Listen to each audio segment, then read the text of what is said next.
हिंदी आचार्य पर आज बच्चों हम सेकेंडरी एजुकेशन 1952 टू 53 के बारे में पढ़ने वाले हैं। बहुत ही इंपॉर्टेंट कमीशन है बच्चों। हमने खेर कमेटी पढ़ ली है जो कि प्राइमरी एजुकेशन पे कंसंट्रेट करती थी। हमने यूनिवर्सिटी एजुकेशन कमीशन भी पढ़ लिया है जो कि राधाकृष्णन कमीशन जिसे कहते हैं 48 टू 49। अब हम बात करते हैं सेकेंडरी एजुकेशन कमीशन की जो कि सेकेंडरी लेवल की एजुकेशन यानी कि हाई स्कूल लेवल की एजुकेशन की बात करता है। तो इस एजुकेशन कमीशन को मुडलियार कमीशन भी कहते हैं। तो बच्चों इसका बैकग्राउंड पढ़ते हैं पहले। मतलब आजाद होने के बाद, जब भारत आजाद होता है उसके बाद ही हम ये चीजें पढ़ रहे हैं। सेकेंडरी लेवल की एजुकेशन जो मौलाना अबुल कलाम आजाद हैं वो बोलते हैं सेंट्रल एडवाइजरी बोर्ड को एजुकेशन को 1948 में कि एक कमीशन अपॉइंट किया जाना चाहिए जो कि इस टाइम पर सेकेंडरी एजुकेशन है उसके बारे में अच्छे से रिसर्च करे। तो गवर्नमेंट ऑफ इंडिया ने एक सेटअप किया अपना सेकेंडरी एजुकेशन कमीशन सितंबर 1952 में, और इसके जो चेयरमैन थे वो डॉक्टर लक्ष्मण स्वामी थे। मुडलियार उनका सरनेम था, जो कि वाइस चांसलर थे मद्रास यूनिवर्सिटी के, और इसीलिए उनके नाम पर ही इस कमीशन को मुडलियार कमीशन भी कहा जाता है।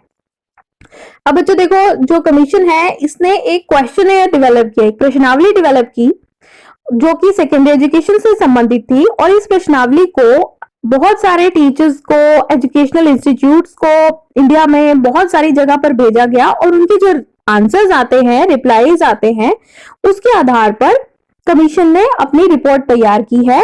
और कमीशन ने सिर्फ प्रश्नावली के आधार पर नहीं, कमीशन खुद भी उसने भी टूर किया है भारत की अलग अलग स्कूल्स में। तो अब इसके बाद जो सेकेंडरी लेवल एजुकेशन की जो प्रॉब्लम्स हैं उसके बारे में कमीशन ने फिर बताया है कि असली में जो एजुकेशन है जो सेकेंडरी लेवल पर हम दे रहे हैं भारत में वो आइसोलेटेड फ्रॉम लाइफ है, जो कि मतलब हम अपनी जिंदगी के साथ में उन चीजों को कनेक्ट नहीं कर पाते जो कि हम सेकेंडरी यानी कि 10th लेवल पर जिन चीजों को हम पढ़ते हैं। और ये जो करिकुलम है जिस सेकेंडरी लेवल का, जिस तरह का करिकुलम है, ये बच्चे की पूरी तरह से पर्सनैलिटी को डेवलप नहीं कर पाता। और इस करिकुलम में इंग्लिश को भी बहुत ज्यादा इंपॉर्टेंस दी जाती है, और जिस तरह के मेथड्स है, मेथोडोलॉजी है टीचिंग की, वो भी बहुत सूटेबल नहीं है। और साइज जो क्लासेस है वो बहुत ज्यादा बड़ी हैं और टीचर्स कम है, इस वजह से पर्सनल कांटेक्ट नहीं है टीचर्स का स्टूडेंट्स के साथ में, और एग्जामिनेशन को बहुत ज्यादा इंपॉर्टेंस दी जा रही है जो कि बच्चों के लिए फायदेमंद नहीं है। तो कमीशन कहता है कि जो इंडिया क्योंकि एक डेमोक्रेटिक रिपब्लिक है, इसीलिए एजुकेशन इस तरह से होनी चाहिए इंडिया की कि जो सेकेंडरी एजुकेशन लेवल पर कम से कम हर एक बच्चा जो सेकेंडरी एजुकेशन तो प्राप्त करे, और उसके साथ ही वो कम से कम इस तरह की उसके अंदर लोकतांत्रिक डेमोक्रेटिक क्वालिटीज भी उसके अंदर आए, इस तरह की एजुकेशन होनी चाहिए। और इसके साथ ही प्रोडक्टिव एफिशिएंसी बढ़नी चाहिए। ये भी कमीशन कहता है कि बच्चे पढ़ तो रहे हैं लेकिन उसके बाद में वो काम भी इस तरह से कर सके कि कोई नई चीजें वो मतलब अपनी प्रोडक्टिविटी बढ़ा सके। वो अगर वो यूनिवर्सिटी लेवल पर नहीं भी पढ़ पाते हैं तो कम से कम वो बेरोजगार ना घूमे। तो इसलिए तो सेकेंडरी लेवल पर भी टेक्निकल स्किल्स बच्चों के पास होने चाहिए, ये भी इस कमीशन ने बोला है। इसके बाद जो सेकेंडरी एजुकेशन है उसको कमीशन ने कहा है कि ये तो एक टर्मिनल पॉइंट है बच्चों के लिए, तो बच्चों को इस लेवल पर ही मतलब काफी चीजों का अनुभव होना चाहिए ताकि वो आगे जाकर उनकी ऑलराउंड डेवलपमेंट होनी चाहिए पर्सनैलिटी की सेकेंडरी लेवल पर एजुकेशन की ही, क्योंकि ये कमीशन ये मानता था कि सेकेंडरी लेवल की जो एजुकेशन है वो अपने आप में एक स्टेज है, कंप्लीट स्टेज है अपने आप में। तो अब सेकेंडरी एजुकेशन कमीशन ये कहता है कि सेकेंडरी एजुकेशन जो है वो 11 साल से लेकर 17 साल की एज ग्रुप के बच्चों को कवर करे, और इसके साथ ही जो सेकेंडरी एजुकेशन है वो प्राइमरी या जूनियर बेसिक एजुकेशन के 4-5 साल जब हो जाते हैं उसके बाद से सेकेंडरी लेवल की एजुकेशन स्टार्ट हो जानी चाहिए। तो बच्चों देखो, इसमें जो मिडिल लेवल है यानी कि 5th प्राइमरी तक हुआ, 5th क्लास तक, तो उसके बाद जो मिडिल लेवल है 6th क्लास से लेकर 10th क्लास तक, इन्होंने मिडिल लेवल को भी इसके साथ में जोड़ा है, सेकेंडरी लेवल की एजुकेशन में ही साथ में जोड़ दिया है। फिर मिडिल या सीनियर बेसिक या लोअर सेकेंडरी स्टेज जो है वो 3 साल तक चलनी चाहिए, यानी कि 6th to 8th की जो मिडिल लेवल है वो 3 साल तक चलना चाहिए, लेकिन वो है, इन्होंने कहा वो सेकेंडरी लेवल के अंदर ही है। इसके बाद हायर सेकेंडरी स्टेज होनी चाहिए जो कि 3 साल के लिए होनी चाहिए।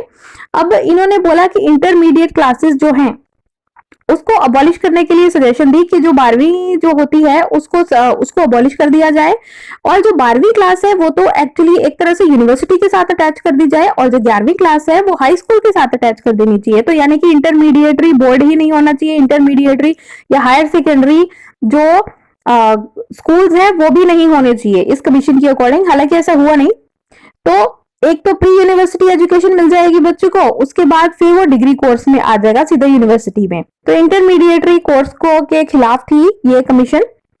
इसके बाद मल्टीपर्पज स्कूल होने चाहिए, मतलब अलग अलग तरह के स्कूल्स होने चाहिए, जो स्कूल्स के अंदर टेक्नोलॉजी भी हो, कॉमर्स भी हो, एग्रीकल्चर भी हो, फाइन आर्ट्स भी हो, होम साइंस भी हो, ताकि लड़के हो लड़कियां हो उनके अंदर कोई ना कोई प्रोफेशनल या टेक्निकल स्किल जरूर आए, जिससे कि वो आगे अपनी जिंदगी में अपने पैरों पर खड़े हो सके। अब बात करते हैं करिकुलम की। तो करिकुलम को के बारे में बोला है कि ये तो बुकिश करिकुलम है इस टाइम पर, जो जिस तरह का करिकुलम है, जिस तरह का पाठ्यक्रम है, ये बुकिश है, बिल्कुल बच्चों को डेवलप होने की अपॉर्चुनिटी नहीं देता इसमें, क्योंकि प्रैक्टिकल्स नहीं है, इसमें एक्टिविटीज ज्यादा नहीं है, इसीलिए बच्चों की जो पर्सनैलिटी है वो डेवलप नहीं हो पा रही है। और सबसे ज्यादा स्ट्रेस इसमें है एग्जाम्स का, तो एग्जाम्स ही सबसे ज्यादा इंपॉर्टेंस रखते हैं इसमें। तो करिकुलम किस तरह का होना चाहिए, अब ये रिकमेंड करता है सेकेंडरी एजुकेशन कमीशन।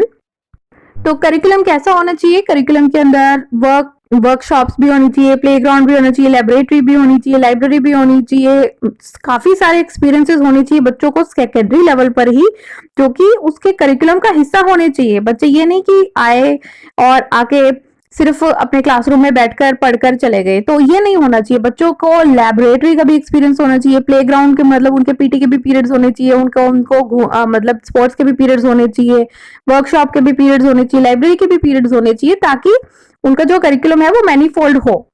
फिर करिकुलम जो है वो बिल्कुल ही बेसिक भी होना चाहिए, लेकिन वैरायटी होनी चाहिए सब्जेक्ट्स की, और करिकुलम थोड़ा इलास्टिक भी यानी कि एडजस्टेबल भी होना चाहिए। फिर जो करिकुलम है उसके वो कम्युनिटी ओरिएंटेड होने चाहिए, यानी कि जहां पर बच्चा जो है, जहां पर का रहने वाला है बच्चा, वो अपनी कम्युनिटी से उसे ऐसा ना लगे कि मैं पढ़ रहा हूँ क्या और मेरे आसपास होता है क्या, यानी कि उसकी कम्युनिटी से कनेक्टेड वाला करिकुलम होना चाहिए। और बच्चों को ऐसा करिकुलम होना चाहिए जो कि उनको मजा भी आए ऐसी चीजें पढ़ने में, ये भी एक पॉइंट होना चाहिए। अब बात करते हैं कि मिडिल लेवल पर कैसा करिकुलम होना चाहिए। तो मिडिल लेवल पर कमीशन कहता है कि इंग्लिश होनी चाहिए, उसमें सोशल साइंसेज होनी चाहिए, जनरल साइंस होनी चाहिए, मैथ्स और साइंस एंड म्यूजिक एंड एक क्राफ्ट का और फिजिकल एजुकेशन इसमें होना चाहिए। फिर हाई और हायर सेकेंडरी लेवल पर कैसा होना चाहिए, कंपल्सरी, इसमें 2 तरह के सब्जेक्ट्स होने चाहिए, कंपल्सरी और ऑप्शनल। जो कंपल्सरी सब्जेक्ट्स हैं वो ऐसे होने चाहिए जो मदर टंग है, यानी कि जो भी भाषा उस लेवल पर बोली जाती है, उस रीजन में बोली जाती है, मातृभाषा, और उसके साथ ही क्लासिकल लैंग्वेज भी होनी चाहिए। और फिर इसके साथ ही बाकी हिंदी उन एरियाज में होनी चाहिए जहां पर हिंदी मातृभाषा नहीं है। तो यानी कि जो हिंदी बेल्ट के एरियाज है वहां पर तो बच्चे हिंदी पढ़ ही रहे हैं, तो उनको अलग से हिंदी पढ़ने की जरूरत नहीं है, लेकिन जहां पर जिनकी मातृभाषा हिंदी के से अलग है तो वहां पर हिंदी वहां पर पढ़ाई जानी चाहिए। और इसके बाद एलिमेंट्री लेवल पर इंग्लिश पढ़ाई जानी चाहिए उन बच्चों को जिन्होंने एलिमेंट्री लेवल पर पहले नहीं पढ़ी है।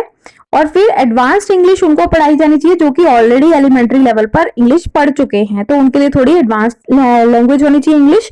और कोई ना कोई मॉडर्न लैंग्वेज, इंडियन लैंग्वेज होनी चाहिए हिंदी के अलावा, और कोई क्लासिकल लैंग्वेज जैसे कि फारसी हो गई या अरबी हो गई या संस्कृत हो गई, इस तरह की भाषाएं भी सजेस्ट की गई हैं। और सोशल स्टडीज जो है, जनरल साइंस मैथमेटिक्स भी 2 साल के लिए होना चाहिए, सोशल स्टडीज भी 2 साल के लिए होना चाहिए। और जो क्राफ्ट है बच्चों का वो स्पिनिंग एंड वीविंग हो सकता है, या वुड वर्क हो सकता है, मेटल वर्क हो सकता है, गार्डनिंग हो सकता है, टेलरिंग हो सकता है, टाइपोग्राफी हो सकता है, वर्कशॉप हो सकती है, नीडल वर्क हो सकता है, एम्ब्रॉयडरी हो सकती है, तो मॉडलिंग हो सकती है। तो ये कंपल्सरी सब्जेक्ट्स हैं। अब ऑप्शनल सब्जेक्ट्स की बात करेंगे तो 3 सब्जेक्ट्स लेने हैं इनमें से। अगर आप ह्यूमैनिटीज में हो तो आप history, geography, economics, civics, psychology और logic and mathematics, music, democracy. इसके बाद ही ग्रुप 2 अगर साइंस में हो आप तो फिजिक्स, केमिस्ट्री, बायो, ज्योग्राफी और मैथमेटिक्स होना चाहिए। और फिजियोलॉजी और हाइजीन भी हो सकता है। इसके बाद अगर आप टेक्निकल सब्जेक्ट में हो तो आपको अप्लाइड मैथमेटिक्स और ज्योमेट्रिकल इंजीनियरिंग सिखाई जानी चाहिए सेकेंडरी लेवल पर, अप्लाइड साइंस सिखाई जानी चाहिए, मैकेनिकल इंजीनियरिंग सिखाई जानी चाहिए। और अगर आप ग्रुप 4 यानी कि कमर्शियल एजुकेशन में हो तो कमर्शियल प्रैक्टिस या बुक कीपिंग और commercial economics, civics, geography, short hand and typing होनी चाहिए। और अगर आप ग्रुप 5 एग्रीकल्चर में हो तो general agriculture, animal husbandry, horticulture, gardening होनी चाहिए, एग्रीकल्चर केमिस्ट्री और बॉटनी होनी चाहिए। और अगर आप फाइन आर्ट्स में हो तो history of art, drawing, painting, modelling, music और डांसिंग होना चाहिए। और अगर आप ग्रुप 7 यानी कि होम साइंसेज में हो तो home economics, home nutrition, cookery, child care, child nursing, home nursing और हाउस होल्ड मैनेजमेंट होना चाहिए। तो बच्चों ये अलग अलग उन्होंने कंपल्सरी और इलेक्टिव सब्जेक्ट्स लेने के लिए सजेस्ट किया है। सेकेंडरी लेवल की जो एजुकेशन है उसको बहुत ही इंपॉर्टेंस दी है। अपने आप में इन्होंने कहा है कि जो सेकेंडरी एजुकेशन है वो अपने आप में बच्चा चाहे आगे ना भी पढ़ पाए लेकिन वो सेकेंडरी लेवल पर इतनी सारी चीजें सीख जाए कि वो ऐसा ना लगे कि जब वो बड़ा हो जाए और चाहे उसकी पढ़ाई आगे ना जारी रह सके तो वो बिल्कुल ही बाकी लोगों से बिल्कुल कमतर ना रहे, यानी कि वो अपने आप में कंप्लीट स्टेज पूरी करके आया हो। सेकेंडरी लेवल की भी एजुकेशन जो है वो बहुत ही इंपॉर्टेंस रखती है। तो इसलिए इसमें जो एग्जाम पैटर्न, एग्जाम पे जोर देने की बजाय करिकुलम को डाइवर्सिफाई करना चाहिए और बच्चों को लैब का एक्सपीरियंस भी होना चाहिए।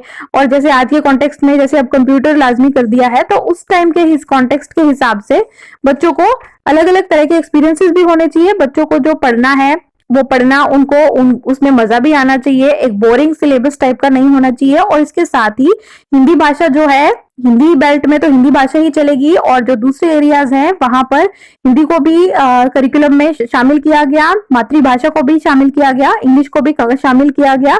लेवल्स को बढ़ा या घटा दिया गया है। एलिमेंट्री लेवल पर इंग्लिश नहीं रखना चाहती हैं अगर कोई स्टेट्स, राज्य सरकारें, तो वो उनकी मर्जी है, लेकिन अगर वो रखती हैं तो हाई लेवल पर, सेकेंडरी लेवल पर उनसे थोड़ी एडवांस्ड इंग्लिश चलेगी। और इसी के साथ ही जो करिकुलम है उसको भी डाइवर्सिफाई कर दिया गया है। इसमें एग्रीकल्चर भी है और कॉमर्स भी है और इसमें मतलब लैंग्वेजेस भी हैं, ह्यूमैनिटीज भी है, साइंसेस भी है, टेक्निकल भी है। तो ये ऑप्शनल सब्जेक्ट्स हैं और कंपल्सरी सब्जेक्ट्स में मदर टंग है यानी कि मातृभाषा, हिंदी और इंग्लिश। ये इस तरह की 3 चीजें मतलब कंपल्सरी और इलेक्टिव सब्जेक्ट्स के बारे में कही और एग्जाम्स को ज्यादा जोर ना देने के लिए कहा और बच्चों की ऑलराउंड डेवलपमेंट करने के लिए सेकेंडरी लेवल एजुकेशन ने जोर दिया। तो बच्चों आशा करती हूँ आपको अच्छे से समझ में आ गया होगा secondary level education, secondary education commission 1952 to 1953। और पूरा वीडियो देखने के लिए धन्यवाद। हिंदी आचार्य।